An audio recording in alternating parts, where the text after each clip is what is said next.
Other Voices SCV with Carole Lutness presents Bridging the Gap.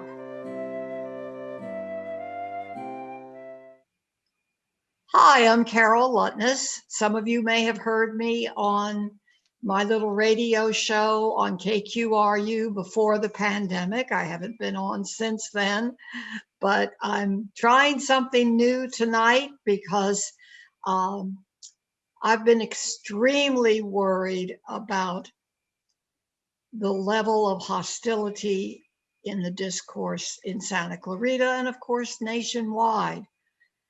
And tonight, what I have done, instead of having one person on my show, I have assembled a group of wonderful Santa Clarita citizens who I have always been impressed with because of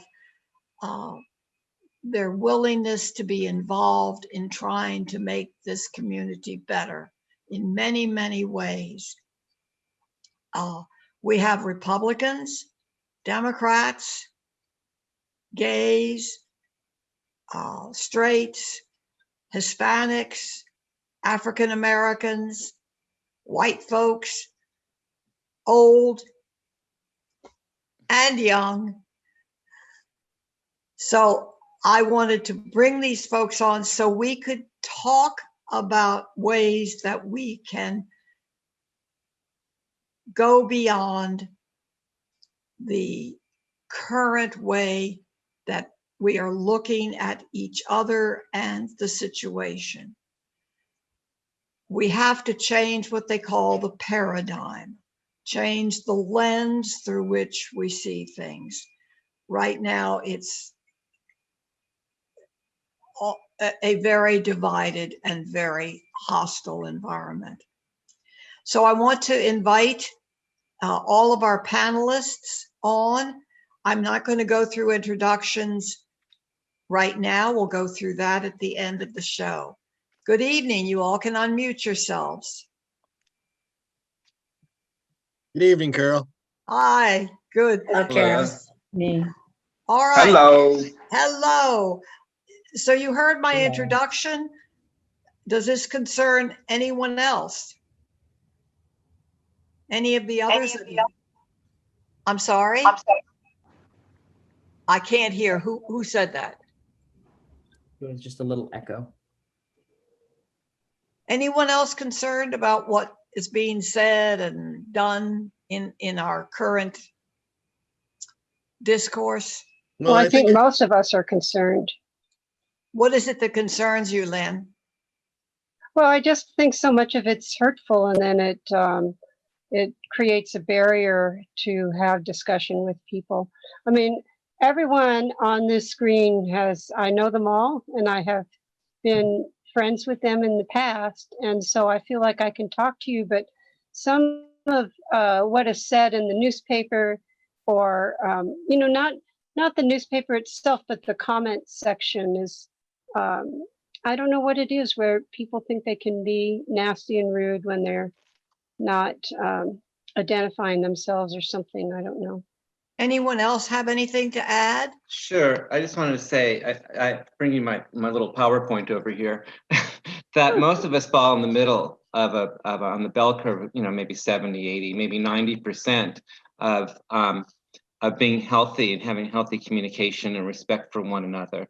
And then there's, maybe 10% on either side, Republicans or Democrats or other parties or other religions, that fall into, another smaller group of people who are just irritated and tend to, point things out. And then there's some people on both ends, they're just jerks, and they, or they've got mental health issues, or they've got, something else going to where they just have a lot of hatred and paint a lousy picture for both parties or both groups of people.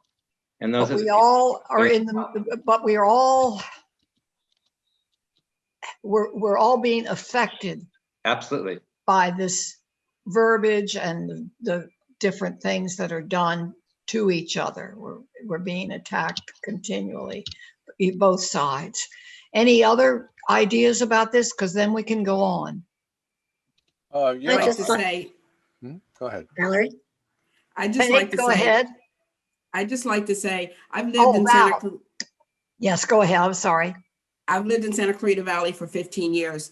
And when my husband and I first moved here, it was a beautiful city. It's still a beautiful city, but the people were so nice. So what I see happening now, to me, is hurtful. Like Lynn said, the people now appear to be much more rude and offensive. And so it has definitely changed. Okay. And that's just over the last, the last year or so. But yeah, when I first moved here, people were very polite. You could have conversations with anyone. I even noticed it in driving. People were courteous. That seems to have disappeared over the last year or so. A lot of good points. I think we could go on and on about our concerns about what's going on. I think it's from all sides. People are very concerned. So let's try to do something different tonight. I'm going to start out asking you some questions, and possibly through the question asking, we may begin to change the lens through which we're looking at the situation, not just us, but maybe those 10% on either side.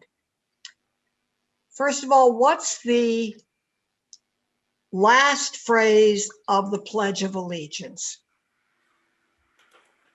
Liberty and With justice. liberty and justice for all. Justice for all. Everybody knows it. How many thousands of times have we ever said, with liberty and justice? I So what do add you- one sometimes. I'm sorry, say? I add a phrase sometimes. I know. So I've heard others. I but- always say liberty and justice for all someday. And I say, if you can afford it. Oh, aha. Okay. So, but liberty and justice is something that has been part of our identity for 250 years, right? Not quite. When you think of liberty, what words come to mind? Freedom. What else? Free speech. Okay, keep going. The Bill of Rights. Okay, keep going. The pursuit of happiness. Promote the general welfare. Okay, liberty, freedom, lack of restriction. You can't tell me what to do. I have a right to do it. Right? That's freedom. Honey, can you show the little handout on freedom? Maybe we'll get this right.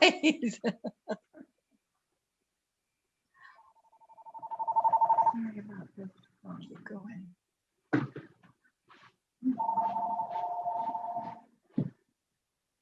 Okay, can you see it? Independence, autonomy, freedom, self-government, self-rule, self-determination, civil liberties, civil rights.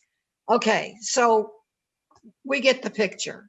Now, how about liberty and justice? What comes to mind when you think of justice?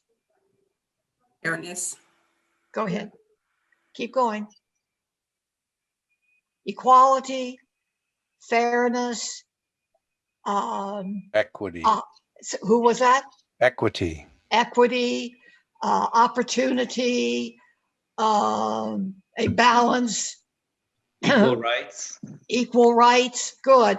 So the list says things like fairness, justice, fair play, fair-mindedness, equity, a long list of what we call liberty and justice. So where did these concepts with liberty and justice for all, where did that come from? Bill of Rights. Excuse me? The founding fathers, the Bill of The Rights. founding fathers, what part of,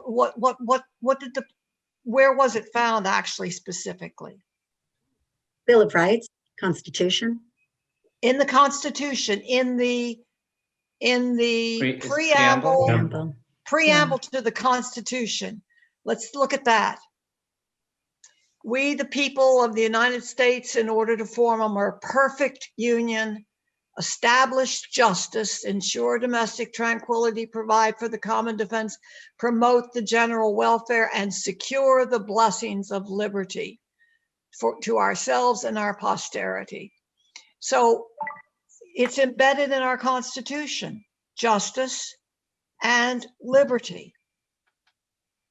So Thomas Jefferson and the founding fathers felt very strongly about those two principles. Where did Jefferson get these ideas, liberty and justice, that they needed to be hand in hand? Enlightenment thinkers. Yes, like who? Good Sebastian, UCLA. Woo woo. Who specifically, what Enlightenment thinkers were really pivotal in Jefferson's formation of the? I believe figures like, Rousseau, Voltaire, John Locke. John Locke, exactly. John Locke was the big freedom guy, right? We all go back to him and say he was the one who really wrote and implanted the seeds on freedom. But do you know, if you see up here, in defining justice, Locke's starting point was that injustice is being subject to the arbitrary will of another man. So we had liberty and justice issues written in Locke. So it isn't just the freedom that he espoused. And even Adam Smith. Who was Adam Smith? Wealth of Nations. Wealth of Nations, which is what? Tim Ben, tell me about Wealth of Nations. Well, it's a dissertation and explanation for capitalism. Exactly. Our exactly. economic system that the country. Say what? I missed it. I said it's the economic system that the country is based upon. That's right. And most of the world, many parts of the world have taken capitalism as the economic foundation. We have a rather strong belief about capitalism here in this country, right? Let's go back to that handout if we can, Dave, because I just wanted to go over what Adam Smith said about justice. Adam Smith, justice was almost the same order of importance as liberty. Clearly, liberty was very important to Smith, but if there was to be a harmonious system, liberty requires equality and justice. So he wrote about it also. So this was what our founding fathers, Jefferson, Madison, Ben Franklin, Adam Smith, Charles Adams, and Hamilton, and all the other founding fathers used as the cornerstone for our Constitution. Is that right? Am I saying it correctly, do you think? Yeah. Okay, so let's say, who remembers what Ben Franklin said to the woman who asked him, "What kind of government do we have, sir?" as he was leaving the Constitutional Convention? Who remembers this quip? That a republic, if you can keep it. If you can keep it. What did he mean? Why did he say that? What was his explanation of that?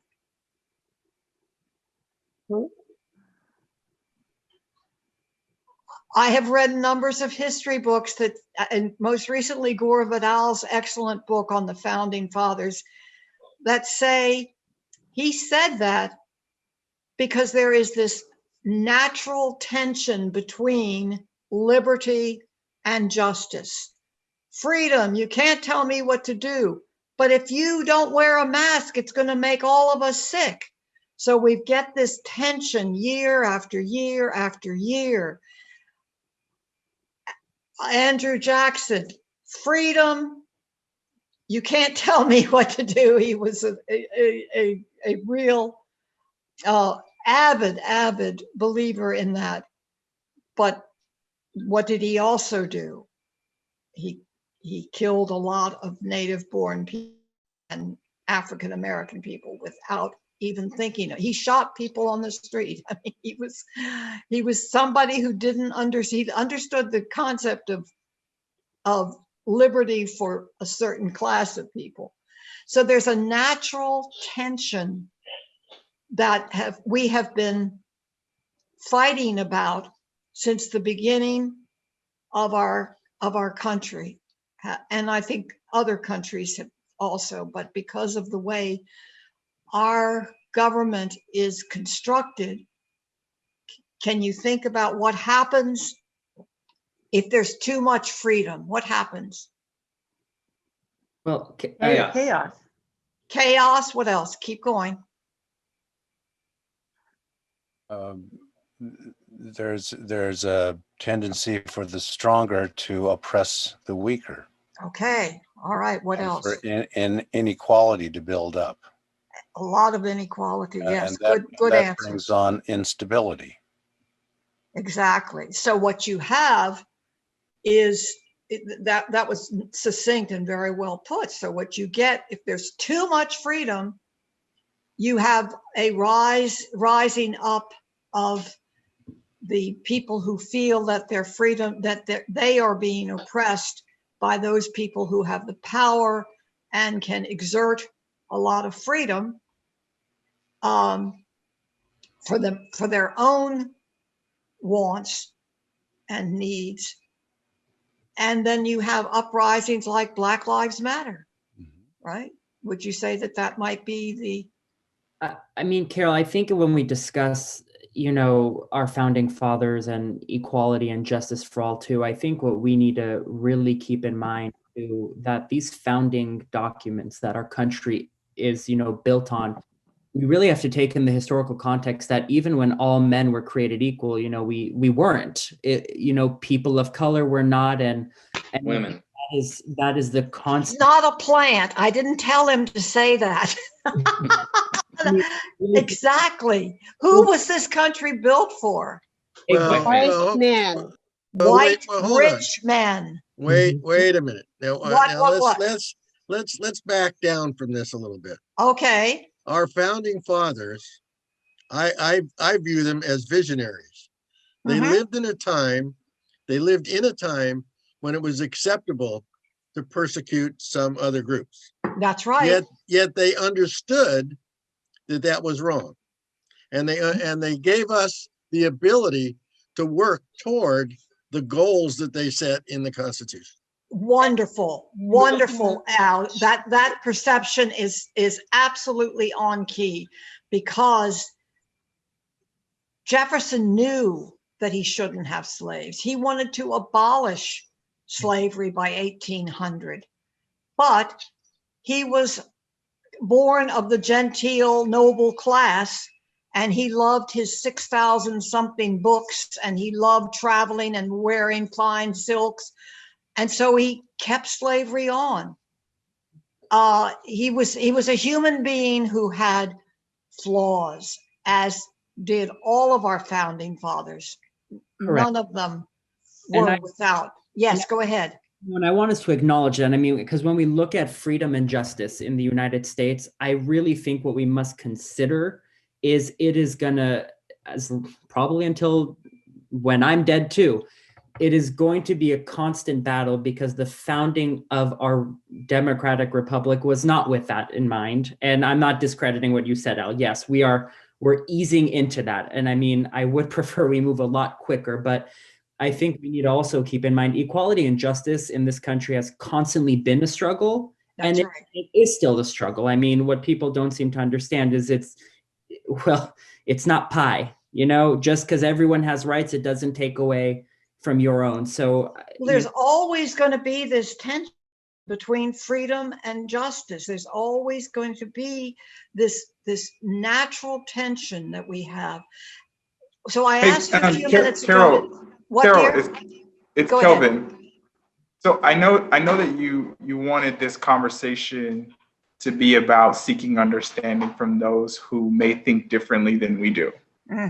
Is it okay for me to just jump back to Alan's point? Because I want to understand what he means by saying that he thought they were visionary. What was their vision? Okay, well, you know what? One of the things that I hear everybody, or not everybody, but I hear some people talk about, was that the country was not founded with freedom for all, and they point at slavery, and certainly they have to realize that only half of the states that started the Union were slave states. Half of them were free states as well. So when I say that they're visionaries, and they produced a document which said what they thought we should end up being, that's something we should strive to achieve at all times. Absolutely. And because of that, and we know that it's very difficult, no matter, even if you're talking about within the same grouping of people, for everybody to get a really equal opportunity. Some people start out richer, some people start out poor, some people start out in good neighborhoods, some people start in poor neighborhoods. But we need to strive so that we minimize that amount to the greatest possibility that we can. That is our ideal. And so, the other Alan, element. Go Alan, ahead, are you saying that you believe the founding fathers thought that all men should be created equal and not just some men? First of all, the founding fathers were more than Jefferson and Washington. So some of them probably believed right at the start that slavery should be abolished, and all individuals from all races should be treated equally. But in order to form the Union, in order to make the Union work, they had to compromise. And in a lot of cases, when we do things every day, sometimes we have to compromise to make things happen. And so some of the things that occurred, especially when I hear some people misrepresent the 2/3 of a person, that wasn't done to persecute the African Americans in the South.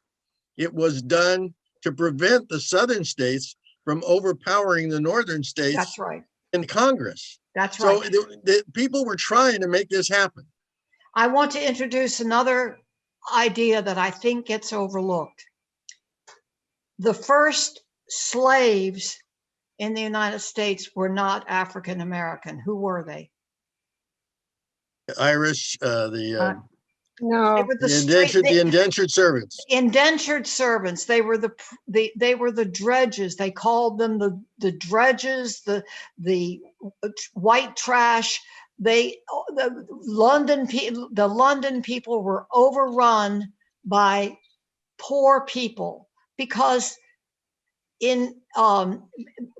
for 300 years after the enclosure laws began, all those serfs were driven out of their livelihood, and they wound up on the city streets, beggars, prostitutes, criminals,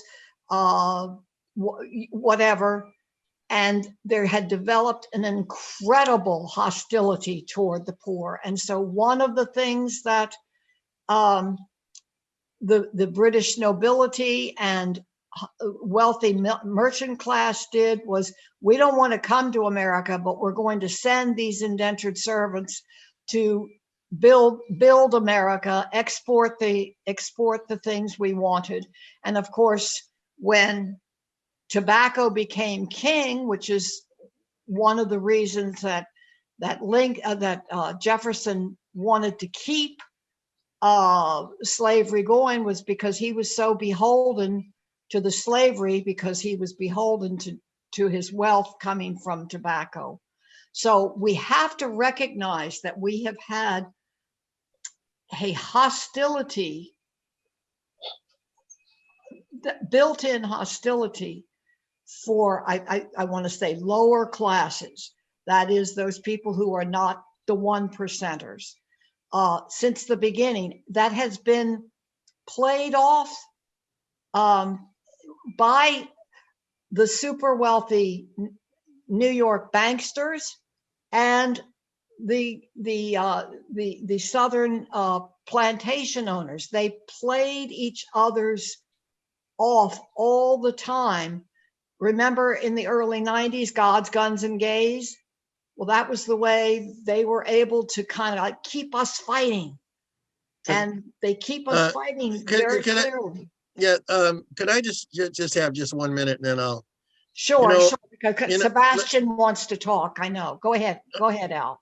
Kelvin, I think that one of the things that Carole is trying to do is to bridge the gap between people so they can have a meaningful discussion. Doesn't mean they're going to agree with each other, but just so that they can have a meaningful discussion. I think she's succeeding because I haven't heard one person call another person a name in this discussion so far. Thank you so much. So I think that is one of the biggest weapons. That's the biggest weapon that people have, short of fisticuffs, is calling each other's name. Why? What happens to us when we are called Nazi or communist or white trash, trailer trash? What happens to us?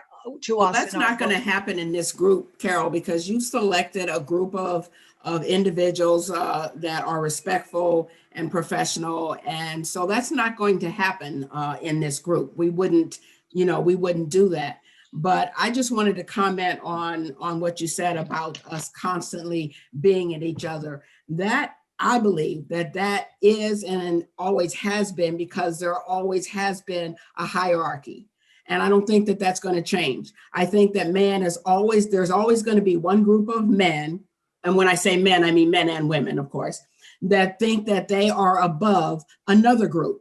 And so there's always going to be that going at each other, because we're always going to have somebody who thinks they're better than somebody else. Val, that's an important point, and I want to get back to it because I think it comes all the way back to the formation of our early belief systems about man and nature. Sebastian, would you be able to talk? I'm sorry to hold you back. Go ahead. All good. I just wanted to add some of my 2 cents from it. And in this conversation, we've been talking a lot about historical perspectives, but at least from my opinion, our movement, what we're talking about is throughout history, we have often taught history from a lens that didn't respect people's truth, right?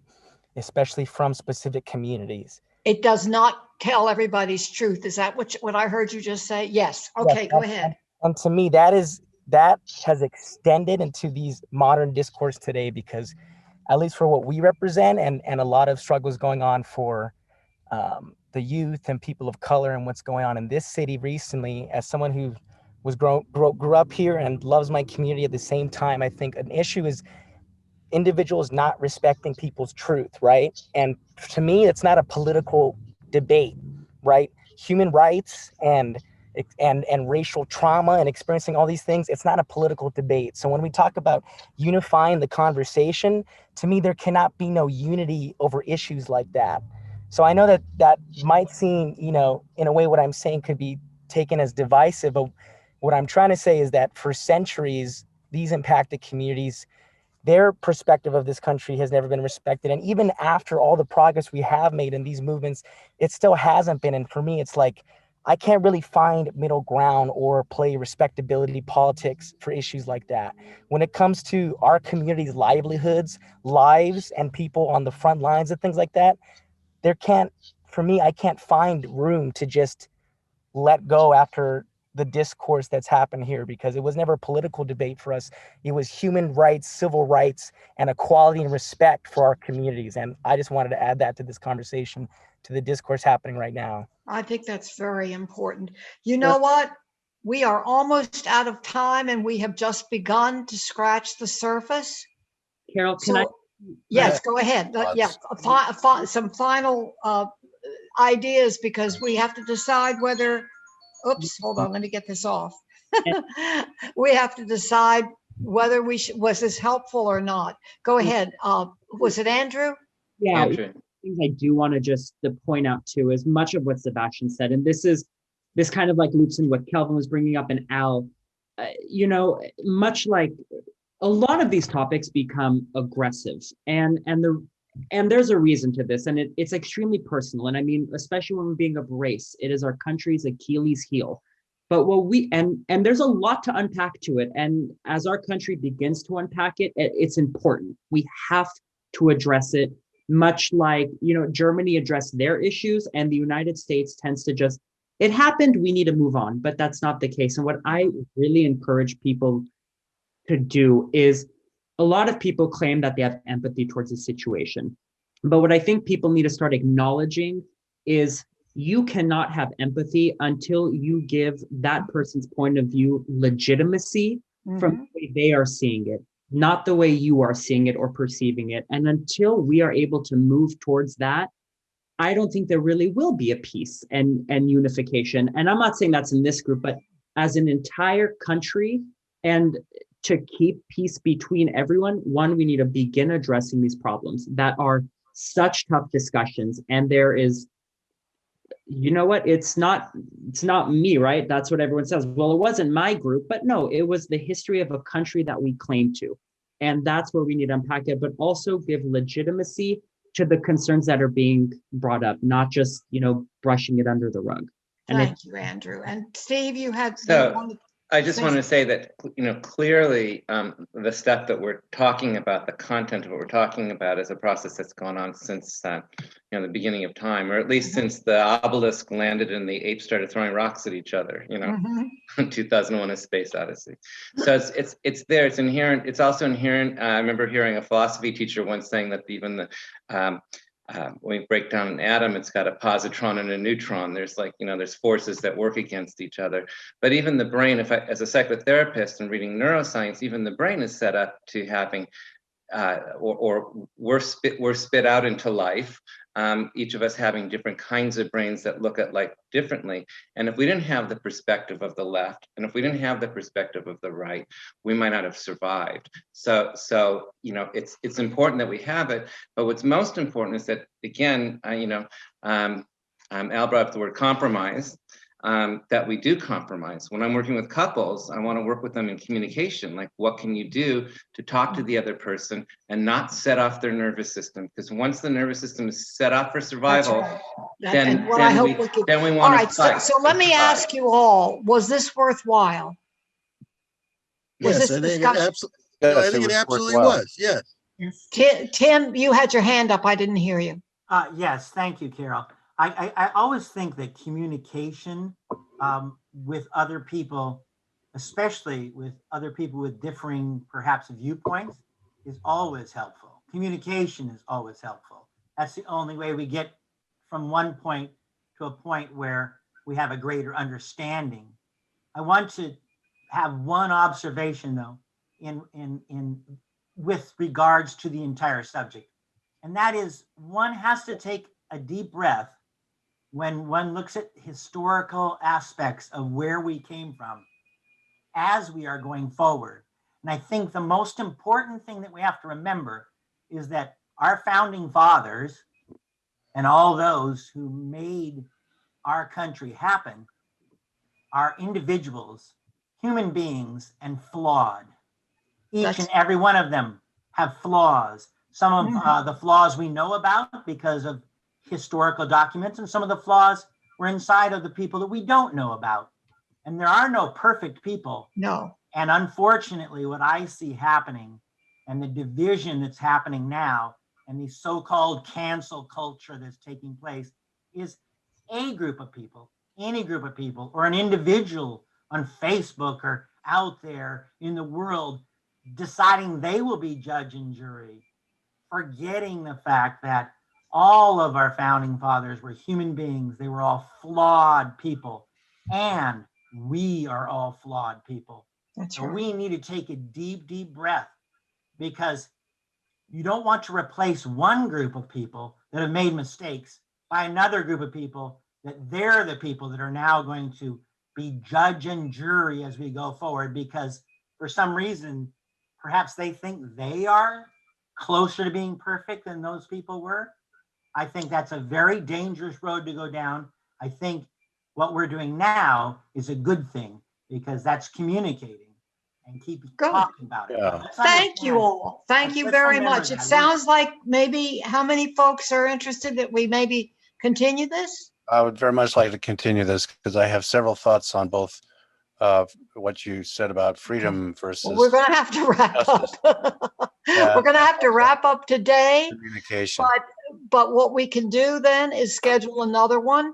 What we're going to do is put this one up on Facebook and all the other media outlets here in Santa Clarita and see if we get a reaction and whether it's a positive reaction and whether it does possibly help in a teeny tiny way to bridge the gap.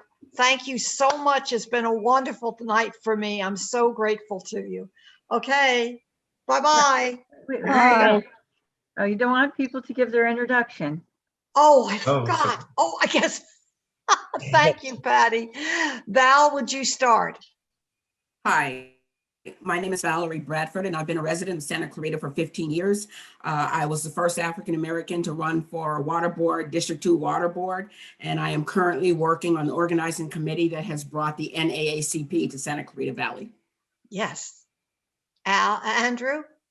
My name's Andrew Taban. I am, well, I've grown up here in Santa Clarita, come from a lot of background of community service and nonprofit work, and I'm currently the chair of the Santa Clarita Valley Democrats. Richard? I'm president of the Santa Clarita Atheist and Free Thinkers, and we promote understanding and goodwill between believers and non-believers, and we're active in service to the community, including providing lunches to homeless people through Bridge to Home and fundraising for the Walk to End Alzheimer's. Sebastian? I'm Sebastian Cáceres. I am a lifelong resident of Saugus. Santa Clarita is my hometown.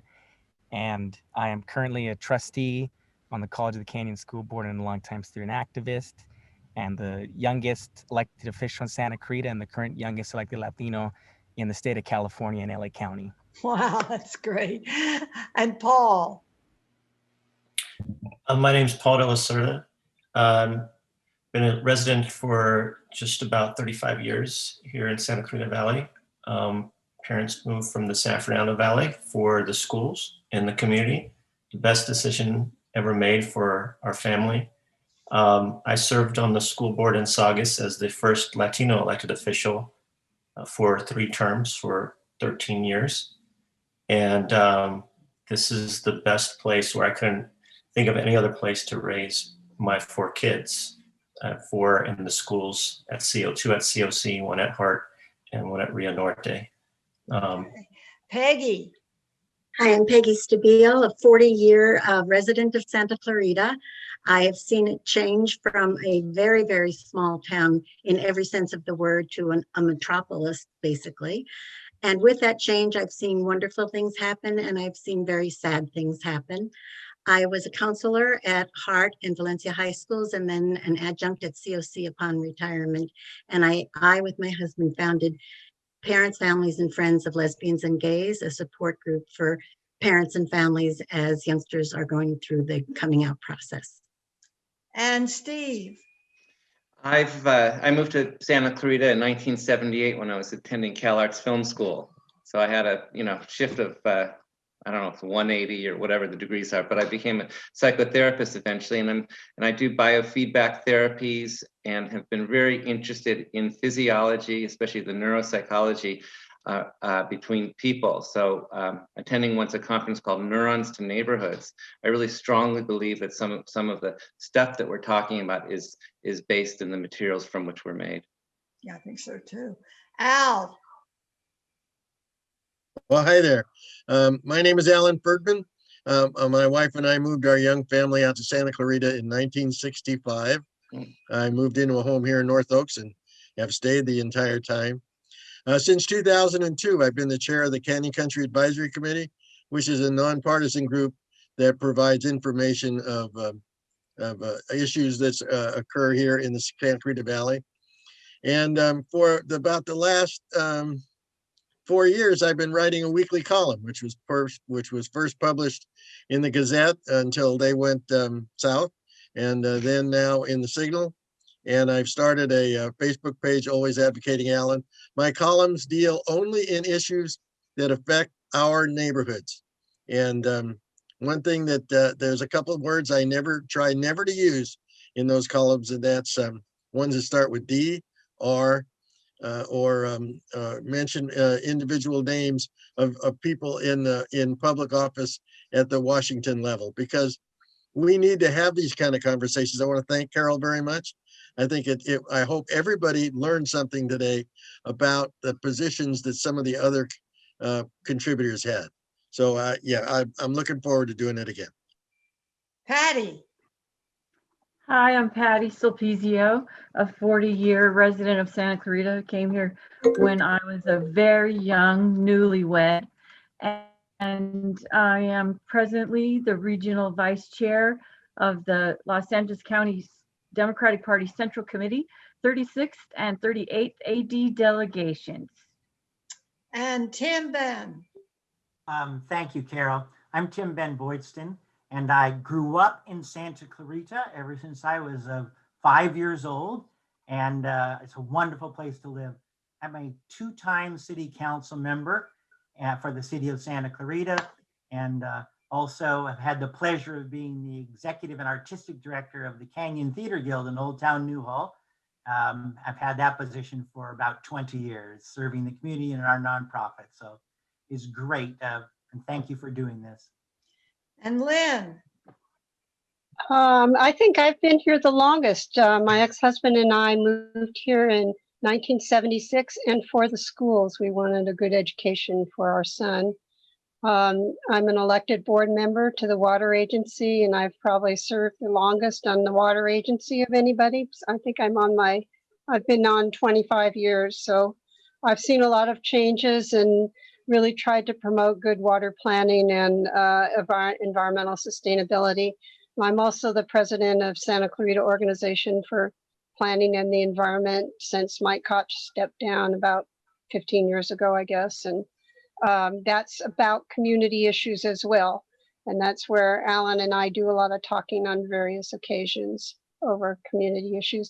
And I've always worked with both sides of the aisle because I like working on issues where you come together and it's not about, and I like community issues. So, you know, I've worked on water issues and development and land use in this valley for a very, very long time. And I've always worked with both sides of the aisle. And Calvin. Sorry, I was muted. I got you. Here I am. My name is Kelvin Driscoll. My wife, Javane, and I moved to Santa Clarita in 2016, so we're a bit of the newbies. I've been so fortunate to have the community's support in running for office to represent our city, most recently as the Los Angeles County Democratic nominee for City Council. And to pay the bills, my wife and I, we both work for the County of Los Angeles, which I realized today I'm at 9 years, so it'll be 10 years with the County of Los Angeles. And thanks, Carole, for inviting me to tonight's conversation. Thank you all. I'm so grateful. This is as Richard knows, this is like birthing a baby. I have been thinking about this whole issue of bridging the gap since last spring, Richard, probably I started devising this little idea, and I'm so grateful, and hopefully we're going to continue. Thank you very much. Good night. Good night. Okay, everyone.